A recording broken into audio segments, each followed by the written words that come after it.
Ang gawa sa itong bakbak mga igsoon.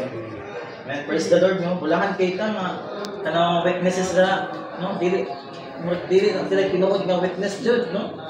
Amen. Amen. Kita jud mga igsoon. Tinuod nga naka-witness ning Kristo nga nagpuyo sa atong sulod. Amen. Una, sunod, B, with the Spirit upon us and within us. Amen. All together, basa tayo sa ano?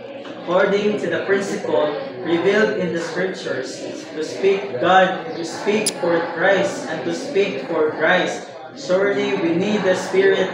Without the Spirit, we should not speak, and even if we would speak, we would feel shameless. When you talk about science, geography, history, or the political situation, the more you talk, the more you feel quite proud. There is no restriction or frustration in speaking about these things. But whenever you speak about Jesus, the feeling of shame follows right away. It seems hard to open up your mouth to speak about Jesus to people. Unless we have the Spirit, it is really hard for us to speak Christ. But when we are filled with the Spirit, we become crazy. We like to speak things concerning Christ to people. To speak, we need the Spirit. The Spirit is upon us, and the Spirit is within us.